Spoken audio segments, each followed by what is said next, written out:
তোমার জোছনা ভালো লাগে নাকি জোনাক ভালো লাগে, তোমার জোছনা ভালো লাগে নাকি জোনাক ভালো লাগে।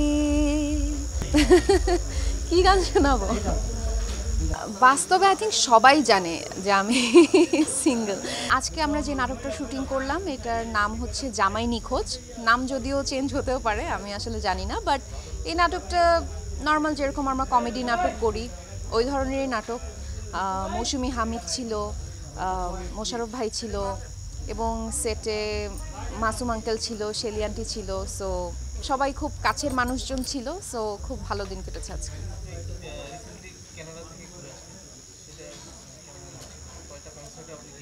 হ্যাঁ, ভ্যাকেশন তো সবসময় ভালো ভালো লাগে ভ্যাকেশনে যেতে, আর স্পেশালি যেহেতু সবসময় আমার ফ্যামিলি নিয়ে বিদেশে যাওয়া হয়, বাট এইবার হচ্ছে আমি আর আমার ভাই পুরো ট্রিপটা প্ল্যান করেছি।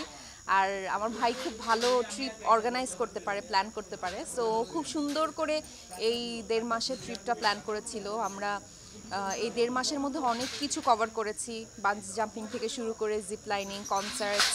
So it was wonderful. Katy peri,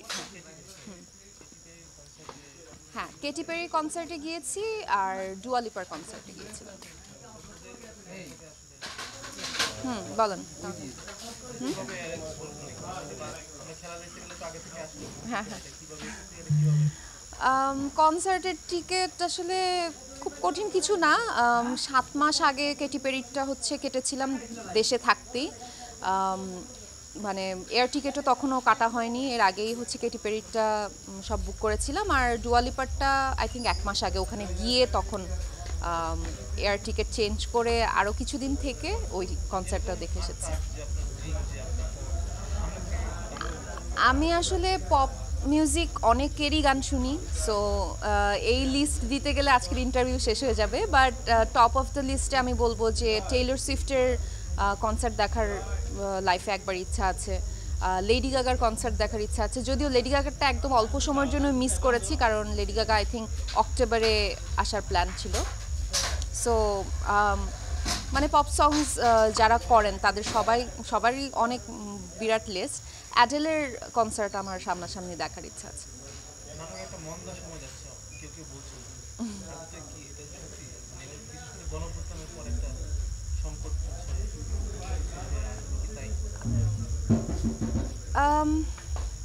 এটা আসলে ডিপেন্ড করে আপনি কিভাবে দেখছেন, মানে মন্দা সময় বলতে কি বোঝাচ্ছেন ওটার উপর ডিপেন্ড করে।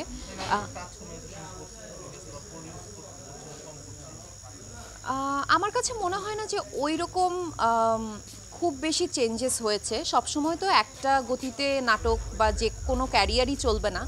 সো সবসময় আপ অ্যান্ড ডাউন থাকবে। ঈদের আগ দিয়ে আমাদের যেরকম কাজের প্রেশারটা বেশি থাকে, বা কোনো স্পেশাল দিনের আগে আমাদের কাজের প্রেশারটা বেশি থাকে, এখনও ওরকমই চলছে। আমি পার্সোনালি দেখছি না যে নাটক কম হচ্ছে বা এরকম, আমার কাছে পার্সোনালি মনে হচ্ছে না, বাট ওভারঅল হয়তো হতে পারে সবার কথা চিন্তা করে।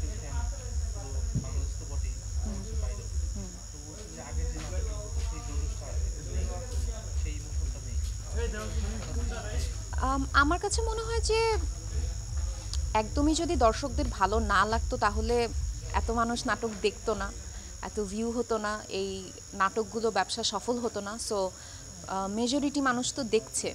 তবে হ্যাঁ, মানে সবারই দর্শক হিসেবে বিভিন্ন ধরনের জনরা, এক একজনের এক এক ধরনের জনরা পছন্দ, এটা খুবই স্বাভাবিক। আমার ক্ষেত্রেও সেটা হয়। সো অনেকেই বলে যে আগের সেই সফট নাটকের, মানে সফট ডায়ালগ ডেলিভারি, ওই সফটনেস ওই নাটকে ওই জিনিসগুলো অনেকে মিস করেন। বাট আসলে ওই ধরনের কাজও অনেক করেছি, সেটা আবার মেজরিটির কথা সেটা না। কারণ আমরা দেখেছি যে একটু স্পন্টেনিয়াস কাজগুলো বেশিরভাগ মানুষ দেখে। সো এটা আসলে আমার কাছে মনে হয় যে একটা নির্দিষ্ট পরিমাণ মানুষ হয়তো এটা মনে করে।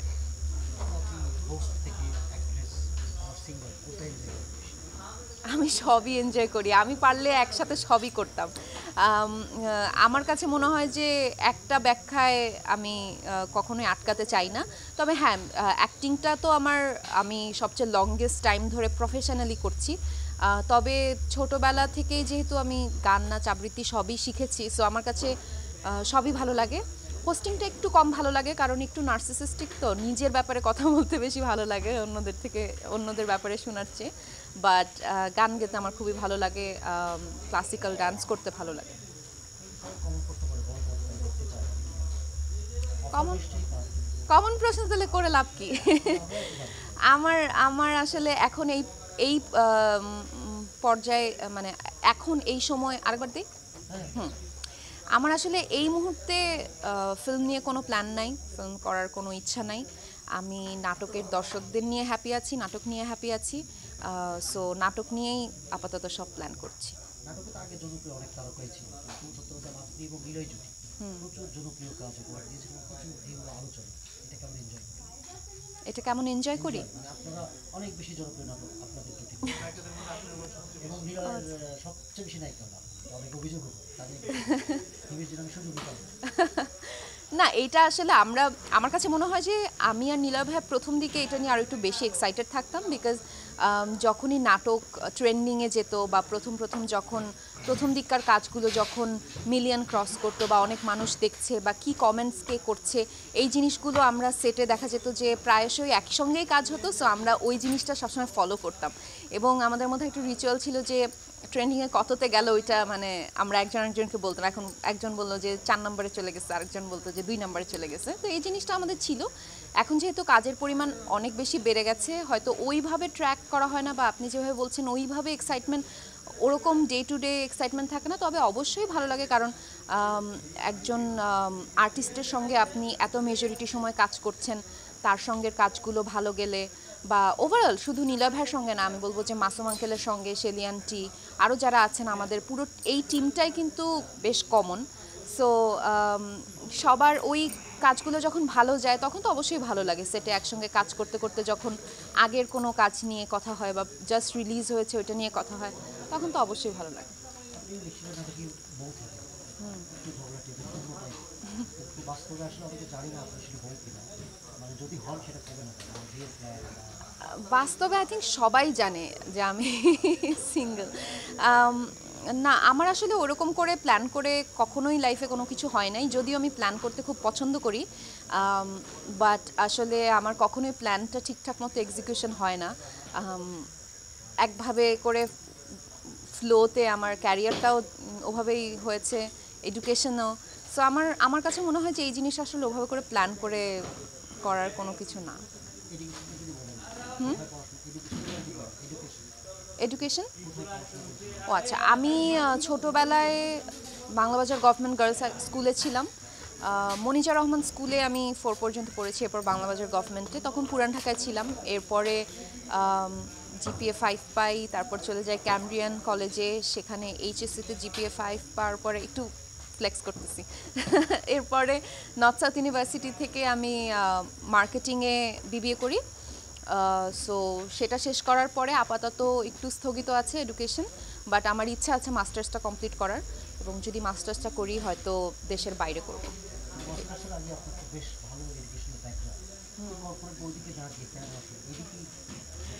আমার কাছে মনে হয়েছিল যে কর্পোরেট আমি খুব এনজয় করব, এবং আমি যখন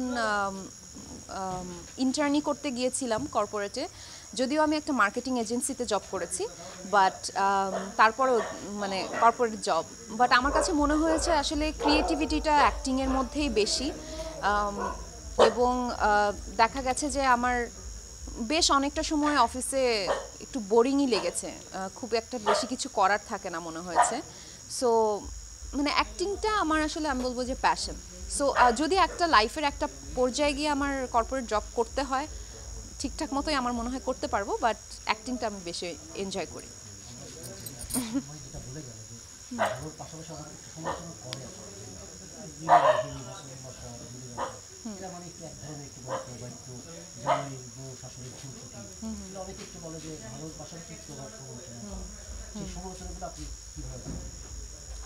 কাজের মানটা আসলে ঠিক সবসময় থাকে কিনা?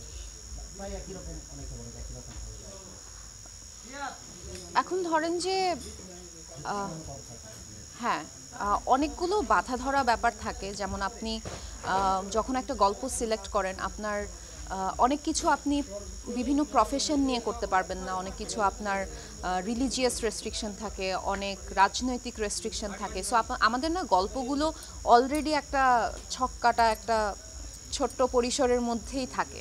এবং ধরেন যে আপনি যেই গল্পই করেন, আমাদের আপনি নায়ক নায়িকাকে তো আপনি ইউনিভার্সিটি গোয়িং স্টুডেন্টস দেখাতে পারবেন, হাজব্যান্ড ওয়াইফের গল্পগুলো দেখাতে পারবেন। সো অনেক সময় হয় যে হ্যাঁ, যেটা হয় যে একই রকম মনে হতে পারে, বাট গল্পের ভিতরের প্লটগুলো কিন্তু আলাদা, এবং সেটা আমরা পুরোপুরি চেষ্টা করি আলাদা রাখার। কারণ যেহেতু কাস্টিংগুলো একই রকম থাকে, এবং আমাদের তো শুটিংয়ের হাউসগুলোও অনেক কম। এখন মনে হয় দর্শকরা দেখলে বলেও দিতে পারবে যে কোন হাউসে কোন কোন নাটক হয়েছে। সো ওই সবগুলো প্রতিকূলতা পেরিয়েই আমরা কাজটা করি। তবে আমার কাছে মনে হয়, আমি পার্সোনালি ট্রাই করি যে গল্পের সামঞ্জস্যতা একটু কম থাকুক এবং ভ্যারিয়েশন থাকুক। বাট আসলে আপনি এটা হয়ে যায় আসলে ক্যারেক্টার করতে গেলে, যেটা শুধু আমার ক্ষেত্রে না, আপনি বাইরের কোনো কান্ট্রির অ্যাক্ট্রেসদের দেখলেও বলবেন যে একটা টাইপ কাস্ট, বা হয়তো কেউ বউ ক্যারেক্টার বা কোনো গার্লফ্রেন্ড ক্যারেক্টার বা কোনো ইন্ডিপেন্ডেন্ট ওয়েমেনের ক্যারেক্টার ভালো করেছে, ওই ক্যারেক্টারগুলোই একটু বেশি আসে। সো এটা পার্ট অফ দ্য জব। মানে একটা মানুষ আসলে কতটা আলাদা করে দিচ্ছে, এত কাজ আলাদা করে। হ্যাঁ, এবং আলাদা করার চেষ্টাতেই থাকি। সবসময়ই ট্রাই করি যে ভাষাগত দিক থেকে হোক, চালচলনের দিক থেকে হোক, কস্টিউমের দিক থেকে হোক, বডি ল্যাঙ্গুয়েজের দিক থেকে হোক, কোনো না কোনোভাবে আলাদা করার চেষ্টা সবসময়ই থাকে। এবং এই চেষ্টা থেকেই আমি কিন্তু রিসেন্টলি ঢাকাইয়া ভাষা শিখেছি, নোয়াখালীর ভাষা। এগুলো কিন্তু আমার জানা ছিল না, কাজ করতে করতেই কোয়ার্টিস্টদের থেকেই শেখা হয়েছে খুলনার ভাষা। সো একটু তো ট্রাই আমরা সবাই করি, তারপরে বাকিটা যতটুকু হয়। আমার হোম ডিস্ট্রিক্ট শরীয়তপুর। শরীয়তপুরের আলাদা করে হ্যাঁ ভাষা নেই কোনো।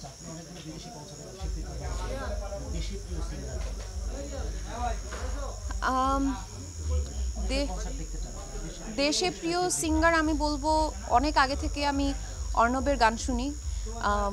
রিসেন্টলি কোক স্টুডিওর বেশ কয়েকটা ফিউশন গান আমার ভালো লেগেছে। তারপর অনেকেই আছে আসলে, কনা আপু, ন্যান্সি আপু, তাদের কয়েকটা সিলেক্টিভ গানও আমার পছন্দ। সো এটা আসলে যখন যারটা শুনছি তখন।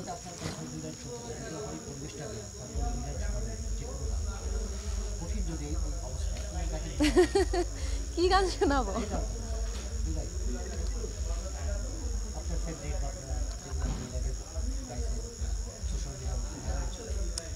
আমি তো ওই যে ইত্যাদিতে যে গান গাইছে, নিচের গানই গাই, অরিজিনাল গানই গাইতে যাই। লিরিক্স মনে আছে কিনা। তোমার জোছনা ভালো লাগে নাকি জোনাক ভালো লাগে, তোমার জোছনা ভালো লাগে নাকি জোনাক ভালো লাগে।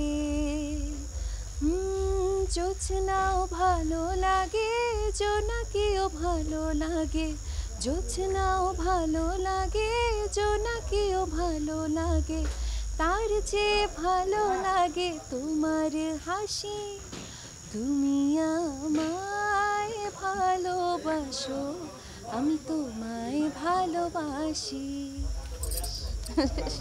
Thank you, thank you, thank you.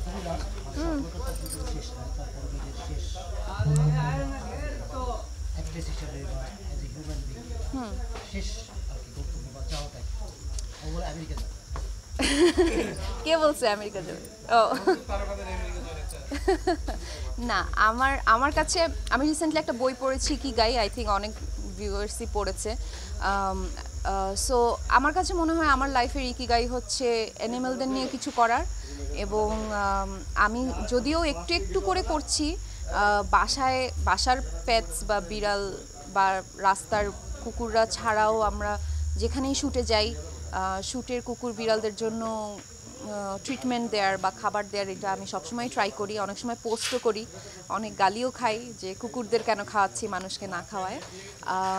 মানুষকেও খাওয়াই, বাট কুকুরদের ব্যাপারটা আমি বেশি একটু পোস্ট করি বা বেশি পশু পাখির ব্যাপারটা পোস্ট করি কেন, যাতে মানুষ একটু দেখে একটু ব্যাপারটা মাথায় আসে যে আচ্ছা একটু হয়তো ফেলে দেওয়া কোনো খাবার তাদেরকে দেওয়া উচিত বা যতটুকু পারে করা উচিত। সো আমার মনে হয় লাইফে যখন অনেক টাকা পয়সা কামায় ফেলবো, রিটায়ারমেন্টে যাব, আমার মনে হয় যে নিজের রেস্কিউ সেন্টার বা শেল্টার করার এবং কুকুরদের, বিড়ালদের, এই পশু পাখিদের নিয়ে থাকার ইচ্ছে। বিড়াল কাছে ঘুমাচ্ছে ওটা কি আপনার?